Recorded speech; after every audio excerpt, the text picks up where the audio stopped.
Welcome to the number one 5-star rated show for the first steps into entrepreneurship. Don't forget to subscribe for the latest episodes. Enjoy. You're listening to WERALP Arlington 96.7 FM. Disclaimer. Please seek the advice of a financial or legal professional in any and all business ventures. This show does not constitute financial or legal advice. And now, the show that helps you go from wannapreneur to entrepreneur. The Swift Kick Show with Timothy D. Craggett. Entrepreneurial tips and advice with a kick. Here's Tim.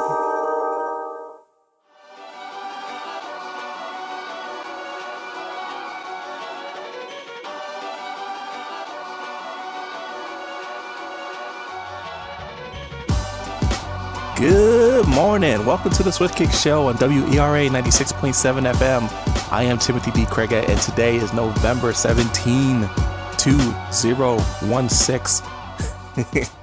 Let's go to the first kick.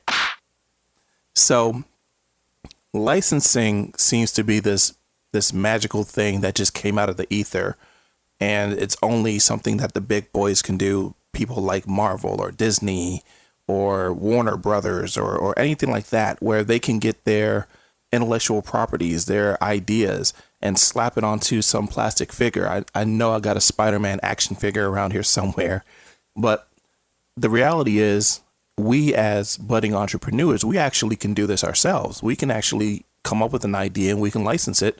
And that is a business model that has been working around forever. And I'm happy to say that we're going to actually dive into the world of licensing. So if you've ever had that grand idea and you thought, hey, I can get that made, I can turn that into a business. Well, this is probably the show that you really needed to listen to, because ideas come from everywhere. And sometimes they are $1 million ideas. We end up seeing so many people say, dag, they just took my idea. Well, once you thought it's kind of out there. But what I want to say is, in this episode, in this show that we're doing today, you're going to learn what it actually takes. So sit tight, quick break. You're listening to The Swift Kick Show. Did you know this is only the beginning? There's always more show just for you. We have exclusive interviews and bonus content to help you on your journey into entrepreneurship. Go to www.swiftkickshow.com to learn more.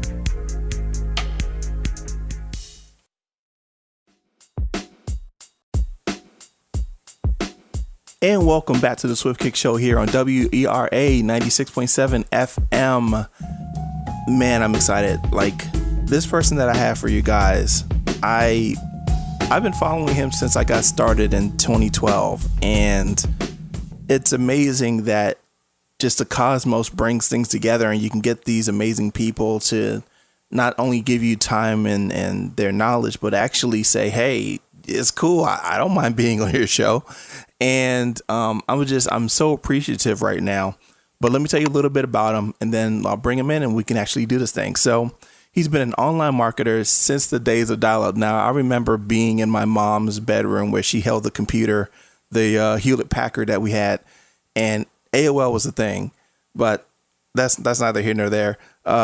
He's been in the adult entertainment business for like 10 years of his business career, which is pretty cool in itself. But the really cool thing is that he's really big into this licensing thing. And since we talk, tunes and all that, it's one of our commonalities. So it's really cool. As a matter of fact, he has a company that's actually called Vector Tunes, which I highly recommend that you guys check out. But the really cool thing, and I think we actually might start with this, is he created a character called Brushy Bear. And we'll lead in with that. So without further ado, let me bring in my good friend, Brad Gosse. Brad, how you doing, bud? I'm great. Thanks for the intro, man. It's exciting to be here. Thank you. So let's start with Brushy Bear, then we can do a little backtrack, and then we'll go back forward into this whole licensing thing, because I think everybody that's on here listening to the Swift Kick Show would really appreciate the model, and I think it's really cool. So let's go right to Brushy Bear, because when I saw Brushy Bear in North Carolina, me as a comic book fiend, an artist, I just I was floored by it. So let's talk a little bit of Brushy Bear. How did Brushy Bear come into existence? So I had this company, Vector Tunes, that you mentioned in the intro, which is like a clip art business that I started about 4 years ago, just over maybe 3.5, 4 years ago. And I've built it up into it's a nice business. I've got 6 cartoonists that work for me full time that create assets for our catalog. And I was always kind of fascinated by the royalty-based licensing model. You have a character like a grumpy cat that's famous on the internet, right, and you license its likeness out to Purina Dog Chow or some other brand that wants to commingle what you're doing with what they're doing. Right. And so I went to a conference in Vegas called Licensing Expo, and while I was there, I really kind of honed in on the fact that I needed to be creating cartoon characters as opposed to random clip art. Random clip art was don't get me wrong, it's a great business model, but the leverage point between sort of what I pay an artist to what actually gets made back on the image is much lower than I would like. Mm-hmm. So from it's more of a sort of commodity type business, a digital commodity type business, as opposed to something that has a lot, one idea, one concept, one maybe batch of drawings creates much more cash than clip art. So I started creating these cartoon characters, and came up with a bunch that failed, and then finally sort of stumbled on Brushy Bear, who's a cartoon bear that helps you to remember to brush your teeth and floss and all that good stuff. And it's funny because I'm not a dentist. I have no passion for dental health. I just kind of I kept coming up with ideas and throwing them at the wall, and this one stuck. So I ran with it, and I wish I had a better story for my dad died of bad dental health, and I had to recover from that, and as a part of trying to help other people, I created this little bear. I wish I had a better story. I just want to make some money. So, I went to Vegas, and I think it's just but that's the truth, right? It's just it was that simple. It was this one didn't work. This one didn't work. This one worked.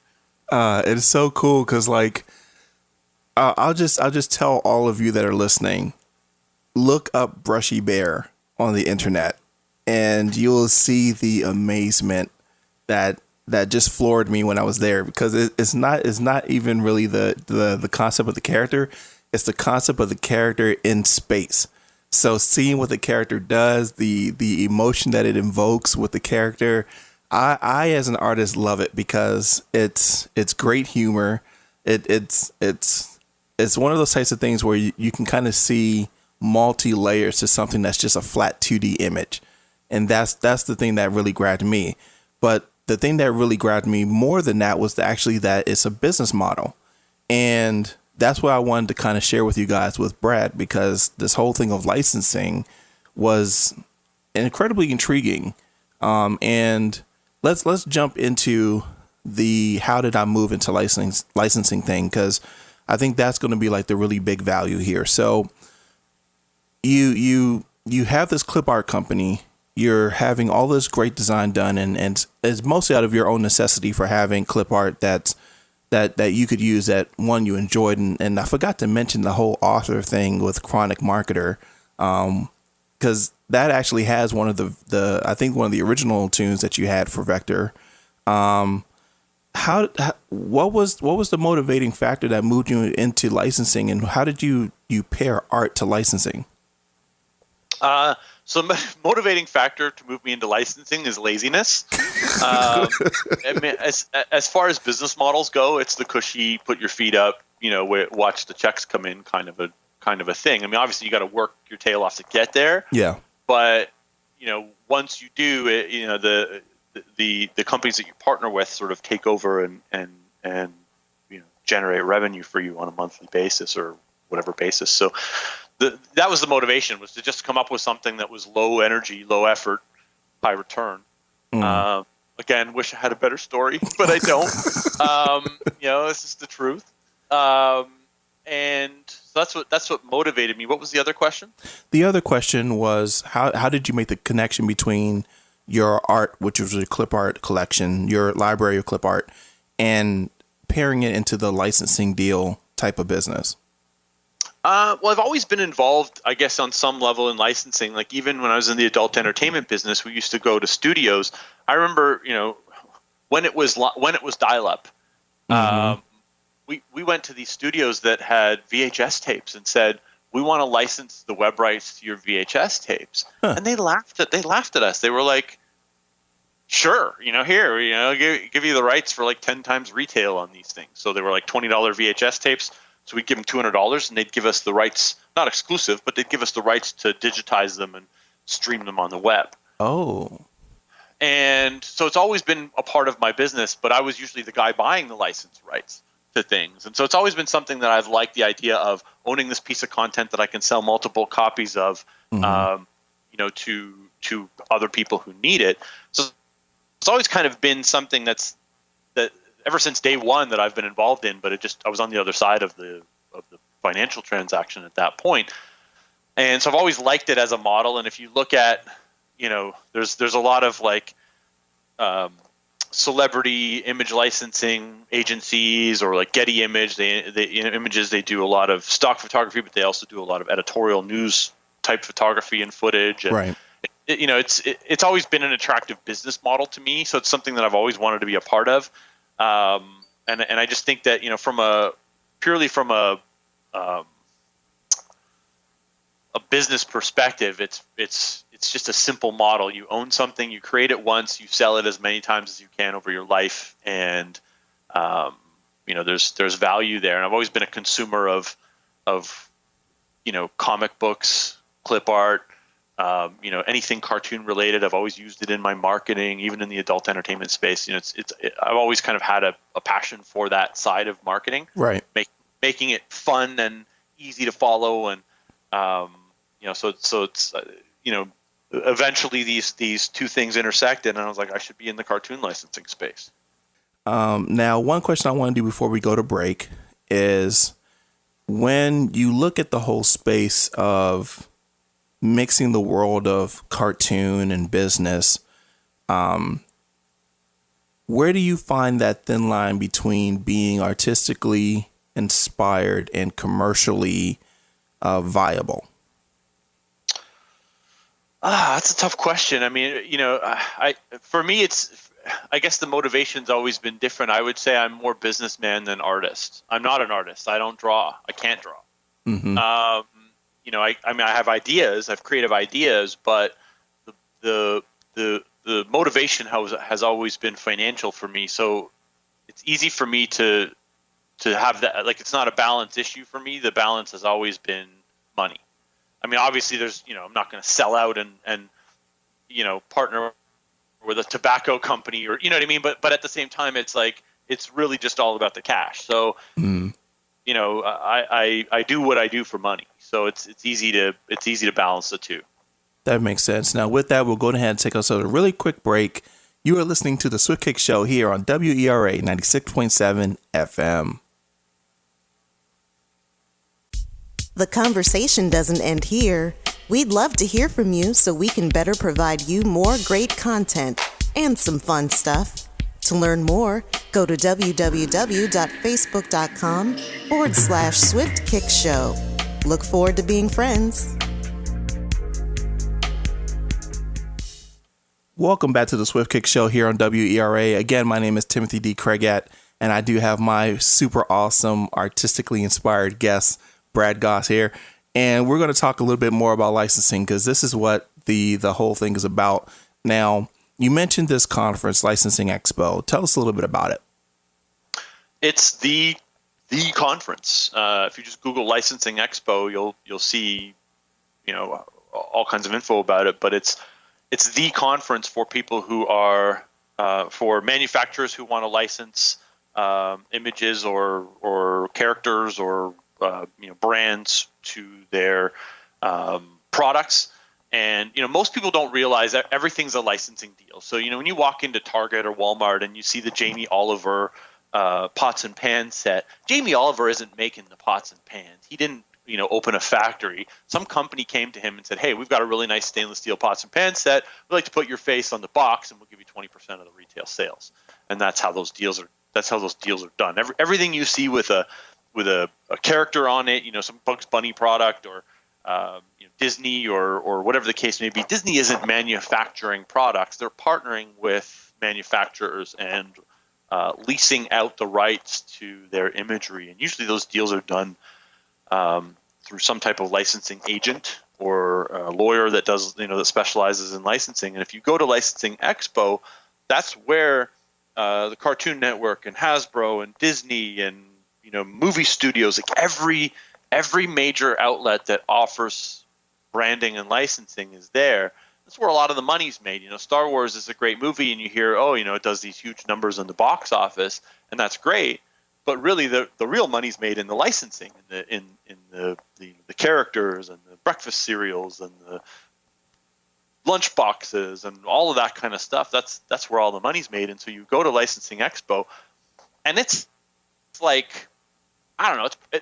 It's probably the size of 4 city blocks. I can't even. It's hard to even describe how large this trade show floor is. Wow. But all the big names are there, and they have their licensing people there, and then the manufacturer. It's literally like manufacturers going to look for stuff to put on their products and make deals to that effect. And they go in, they sit down, they sign contracts. The deals are done right there on the floor. And at the same time, they had a lot of seminars and panels and things that you could go to. So I went to a few of those and picked up a lot of knowledge about licensing and sort of understanding how the business worked and how the deals were done and what the royalty rates were and all of that kind of stuff. So it's if you don't know much about, for me, I've always been the kind of person who it's like, I'd rather just immerse myself at a trade show and learn a business if I want to get into it, rather than trying to Google everything or get a book on it or whatever. I find it's just better to go in and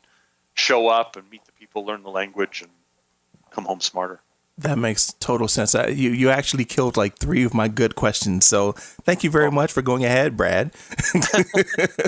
No, I'm just playing with you. But that's actually really cool, because thinking about it from a consumer standpoint, one of the biggest licensing deals that happened, I guess, in all of our generation, would happen to be, for me, the Microsoft license.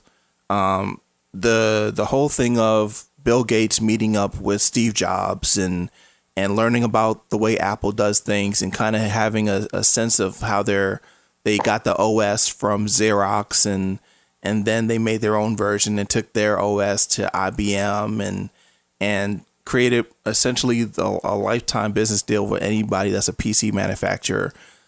That was something that seemed a little bit far-fetched for the common person, but what you just described was totally doable, going to a conference and actually just learning the world that is in licensing, and that's pretty cool.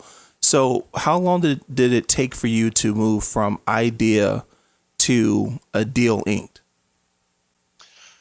About a year and a half, and mainly because the majority of the time was spent throwing ideas at the wall, coming up with characters that didn't quite make it. Mm-hmm.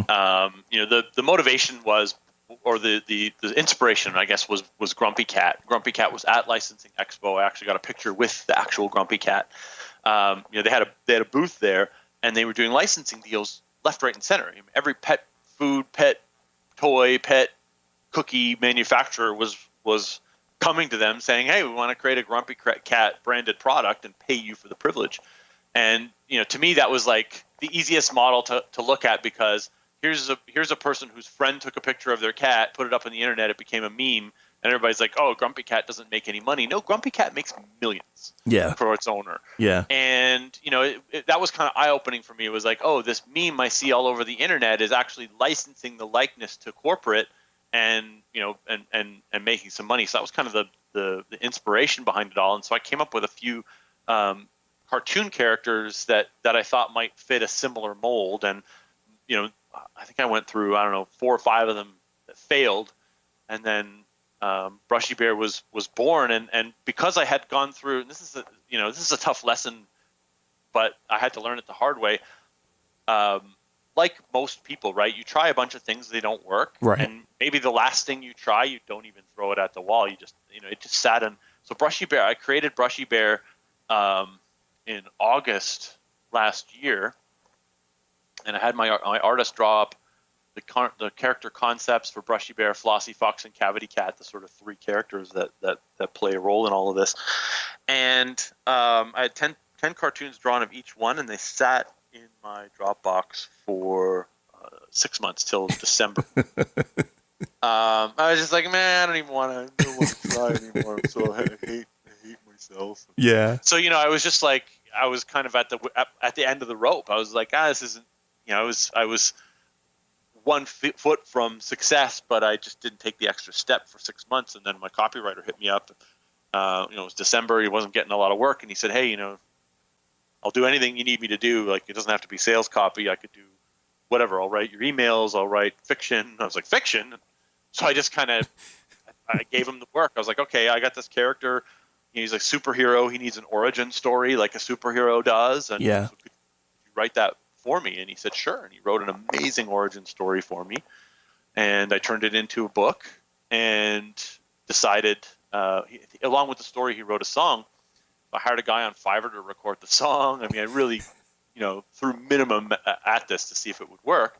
And the song was the thing. The book didn't do very well, but the song did amazingly well. I put it out on Facebook and YouTube, and I bought some ads and showed it to the dental hygienist community, and they just went nuts over the song. The song wasn't even that great. But it's comedy genius, though, in my opinion. Well, the song you're thinking of is actually one that came later, the Clean Your Tongue song. Yeah. The first song was just called the Brushy Bear song. It was, it was just you're smart to brush your teeth, and it was kind of simple, but it took off. And that's when I realized, okay, I've got something here. I got to make more songs. And so this was all in December. I think December 5th was the day I launched Brushy Bear. He's not even a year old yet. From the day I launched him to the day I had a deal inked was about 30 days, because I had the deal done in the middle of January with Tongue Brush, the company, our sponsor that they make a tongue cleaning product. Mm-hmm, mm-hmm. So I want to get to more stuff, but guys, you're going to have to listen to the extra, which is on iTunes and Stitcher. So unfortunately, if this piques your interest, you're just going to have to go to www.swiftkickshow.com/Brad to get more information. But for right now, I got to say, sorry, I got to let you go. But I want to thank you, Brad, for being on the Swift Kick Show. There's so much more we got to talk about, and we're going to do it in the extra. Cool. So make your way to iTunes. But Brad, thank you for being on the Swift Kick Show, man. Thank you. And guys, we'll be right back on the Swift Kick Show here at WERA. Shows like this need your help to continue broadcasting through radio for the Arlington, Virginia community and online. Donations from listeners like you help create great programming to enrich the mind and spirit. To help WERA 96.7 and its commitment to promote community-based radio, please go to www.wera.fm and click on the donate button. Every little bit counts, so please kick in a little. Again, go to www.wera.fm.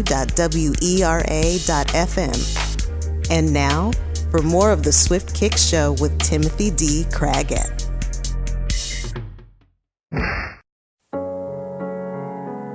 Welcome back to the Swift Kick Show. This is the last kick of the day.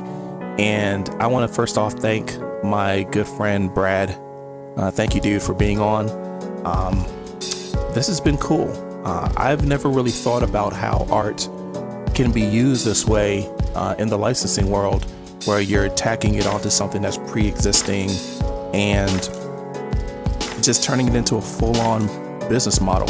I learned a lot just in this conversation, but I'm almost more than certain that you guys have learned a lot too, and that makes me feel really special inside.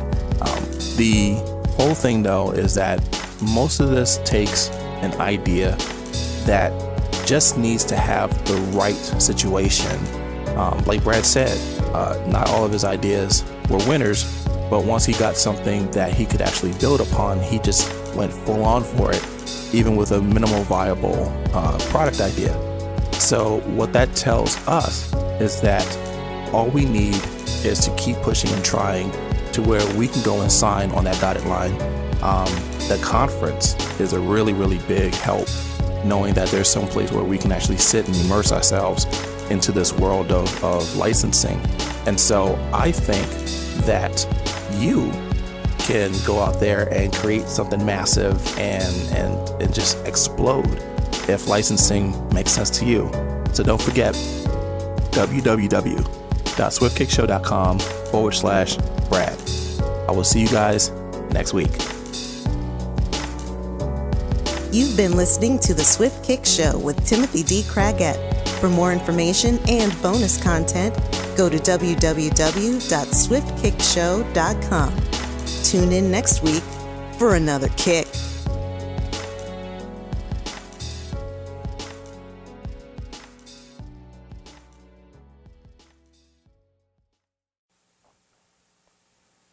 Welcome to the extra for the Swift Kick Show. This is where we can really get into it and actually get into some really technical things and some stuff like that.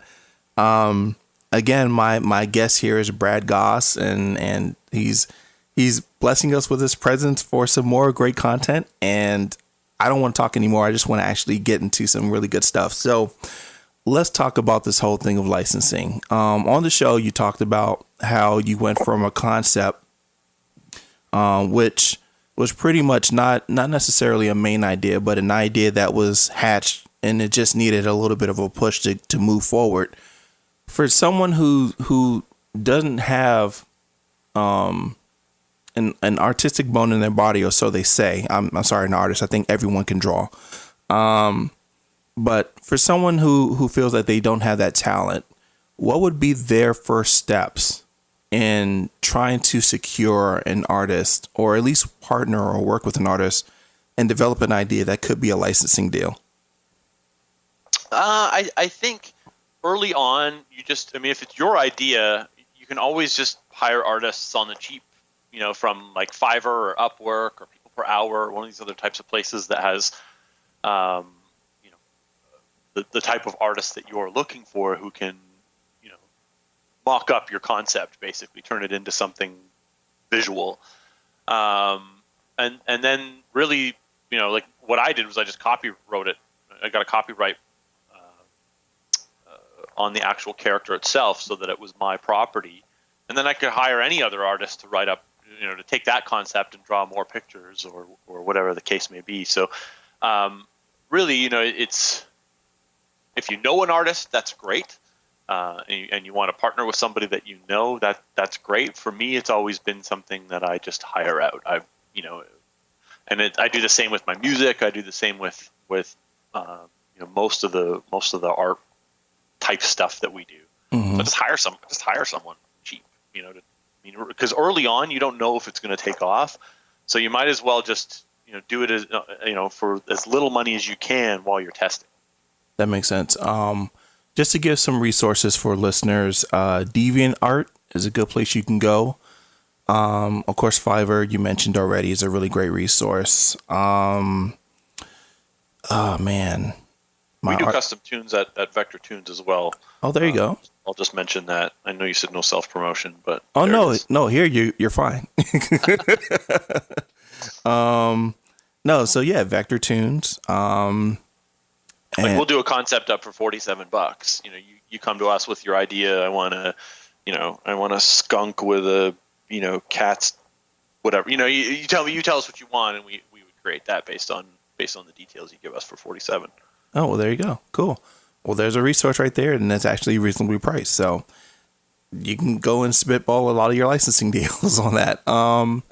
Now let's get into actually sitting at a table, because this is where it feels kind of like a mystery for most people, like the closed door type of stuff. So you have this idea and you've gone through the measures of protecting it. Please don't do poor man copyright. If you're listening, please don't do poor man copyrights. Actually go through the process and get yourself proper protection. What is the next step in finding what would be or could be an ideal partner for a licensing deal? Really, when it's early on and you don't have a lot. I mean, I had my first video had about 100,000 views when I started approaching, and I paid for most of them through Facebook, but they were cheap because they were viral. I approached a few companies. I probably hit 6 or 7 companies through Twitter. I find Twitter is the best way to reach big or small companies. They seem to be the most responsive on that platform. You try and email them or call them, you're going to get some angry gatekeeper, but for some reason Twitter just gets you to decision makers faster. So I reached out over Twitter to a few companies, and most of them had no interest at all, and some of them laughed at me. And then one of them, Tongue Brush, was the company that came back to me and said, hey, we like what you're doing here. Like, let's have a conversation. So I got on a call with their director of marketing and said, look, this is what I want to do. I want to create this viral video for you. I know that, I haven't really proven myself on any level. So I'd like to give you a 1-month trial to work with me. And, if you're happy with the results, then you'll agree to an annual contract. And they said, okay, how does that work? And I said, well, I'll create a viral video for you, and you will spend $1,000 on ads to promote that video in 30 days. And if you're happy after 30 days with the results from that $1,000 spend, we'll agree to a monthly spend that will include, some percentage back for me out of the, so for every dollar you spend on ads, you'll give me 20 cents or whatever. You can work that out, whatever you think is fair. And they said, okay, let's try it. It didn't cost them anything. I really, I didn't ask them to give me a bunch of cash and trust me up front because they had no clue who I was or whether or not they could trust me. So right. I wanted to make it a really simple deal because I had faith in what I was doing, and I was sure that it was going to, bring a result. And so we created this video for them. And I even said to them up front, I said that, the video I'm going to create for you is going to shock you. It's going to have a little, there's going to be some humor in it, but it's definitely going to be a viral type of video. But, and so they actually asked for creative input along the way. And I told them no. I was like, look, I'm doing this on my own dime. So I want to show you, I don't want to send you the lyrics to be edited and then I don't want to go through that process. I'm like, I'm just going to hit you with this video when it's done, and we can make changes if we need to make changes, but realistically, I don't think that's really the right path. Right. So they reluctantly said okay, and so I wrote the song myself. I got the guy on Fiverr to create the audio. I sped it up a little bit to make him sound more like a cartoon bear. Right. And I had some still drawings done, and we made the video in Keynote, really simple, just, slide animation kind of a thing. Mm-hmm. And they were scared. I showed it to them. They were like, oh, I don't know. This is not the direction we thought, blah, blah, blah. I said, look, do you want to go viral, or do you want to, have crickets? You can't have, you can't do a video on Facebook that's purely advertising and get it to take off. You have to have some fun. You have to have some humor. And they reluctantly went along. They were like, okay, let's test it. This isn't going to kill us. Let's test it. Right. And so they spent $1,000 on the ads, and it blew up. I mean, within a couple of weeks of running the ads, they sent me the marketing guy sent me a text and said, we need you to pause the ads. And I was like, oh no, pause the ads. Here we go. I said, what's wrong? And he said, we sold out of Amazon.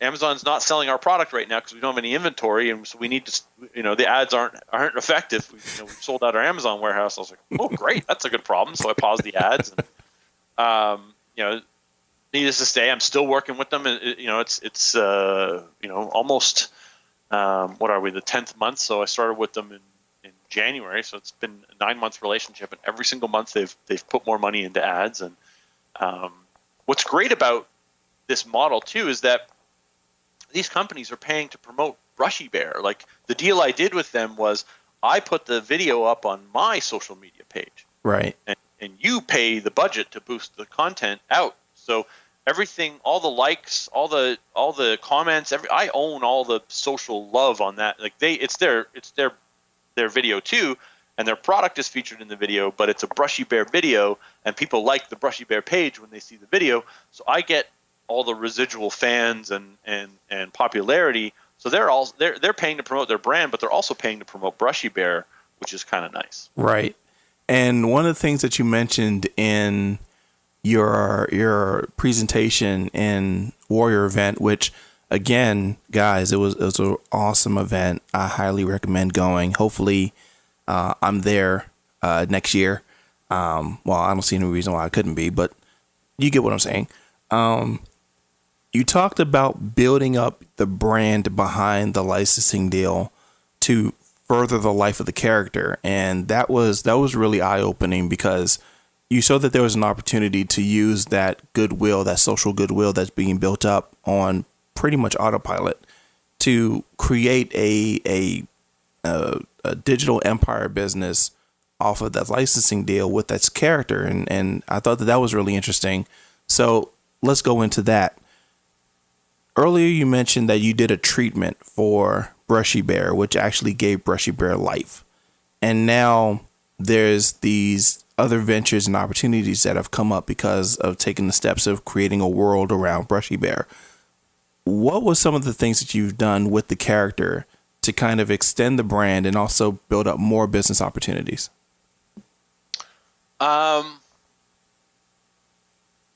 So can you clarify the question? I'm not quite following the question. Sure. So, one of the things I was trying to lead you towards, and I think I got Just a little. Dumb it down for me is what I'm saying. I'm telling you to dumb it down for me. Okay, gotcha. So, what have you created besides the licensing deal with the character Brushy Bear that has also expanded the business? So we've created 3 characters: Brushy Bear, his sidekick Flossy Fox, and the arch enemy Cavity Cat. We've kind of built a dynamic around the 3 characters.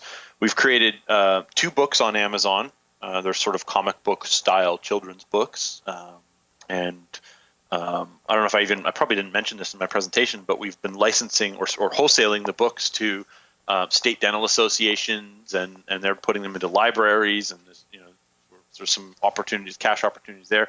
We've done T-shirts, we've done coffee mugs, we've done I think we're up to 18 songs and song videos, and a lot of them are not, well, the only one that promotes a brand is the Clean Your Tongue song. The rest of them are just purely, dental health themed information style videos. Right.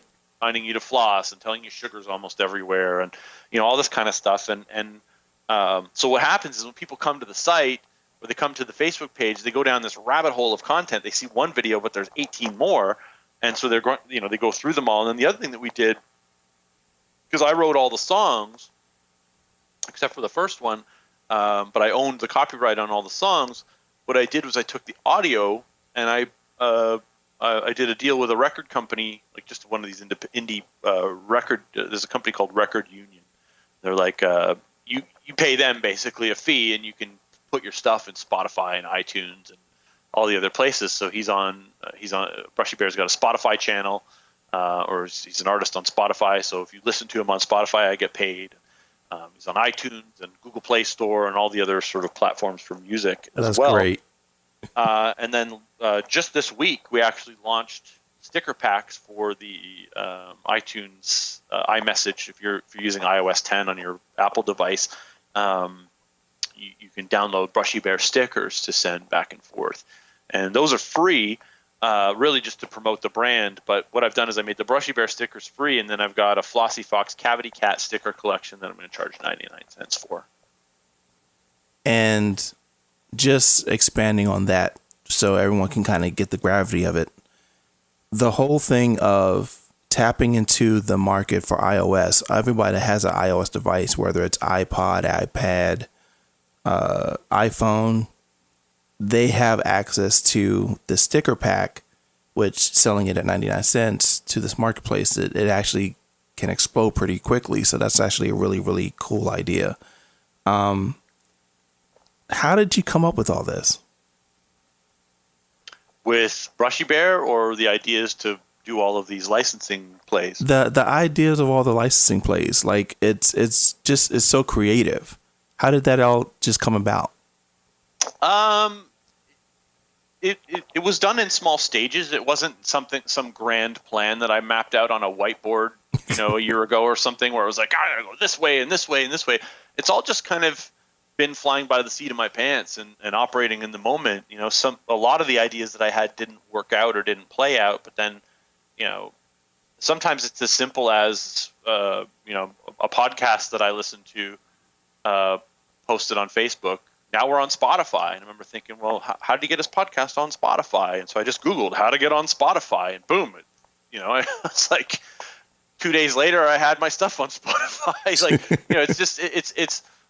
like a lot of people hear these things like, oh, we're in the we got to deal with Apple. We put these stickers up on iMessage. Anybody can submit stickers to Apple, and anybody can put their audio content up on Spotify if you know how. And sometimes there's fees involved or whatever, and so you just pull out your credit card and make it work, right? And so a lot of it is just, oh, that looks like a good direction to turn, and so I take that direction. And it's not necessarily some big idea or a whole bunch of it's like they just kind of come to you when you see somebody else doing it, or you see some other, you think, oh yeah, I listen to Spotify, I should be on Spotify. And so they just kind of come to you in pieces as you're moving your way down this road. Right. And that's pretty much like the entrepreneurial journey for most. It's a matter of inspiration and sometimes just going for it and just doing it. I take it that's where you kind of move with all this, right?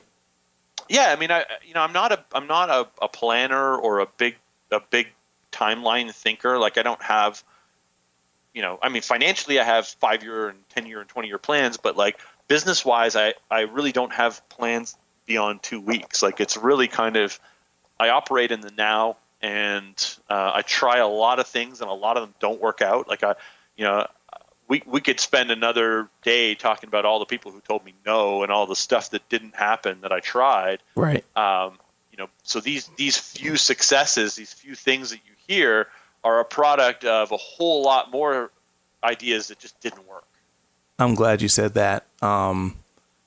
It kind of gives a full body view to how this life is as an online entrepreneur and in a digital space and all. It is a lot of throw it on the wall and see if it sticks. And I'm glad that you acknowledged that. One thing I want to say before I let you go, and this is kind of a me to you thing, not necessarily the audience thing. It's one of those weird things when you get to meet someone that's a creative that actually does a lot of the things that you aspire to do in your business.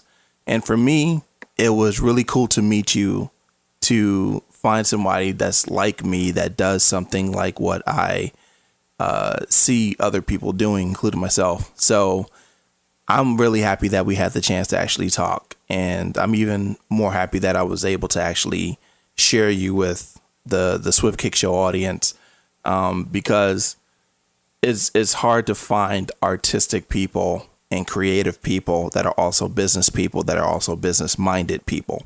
So thank you for that. Thank you. I'm glad we met as well, dude. I feel the same way. I always kind of get a kick out of meeting the creative people in business, because there are so many people that are just business focused, and the conversations don't go as deep, which is, it's always nice to have those conversations. I totally agree. So guys, swiftkickshow.com/Brad. It's just, the dude's cool. That's all I can say. The dude is really cool. Lots of great stuff on this whole thing that is licensing. Mentioned a whole bunch of things. Licensing Expo, Record Union you mentioned, which is really cool. Of course, Vector Tunes, you want to give that a shot. If you have a brainchild that you want to try and get out into the world, have fun, create, and we will check you guys next time.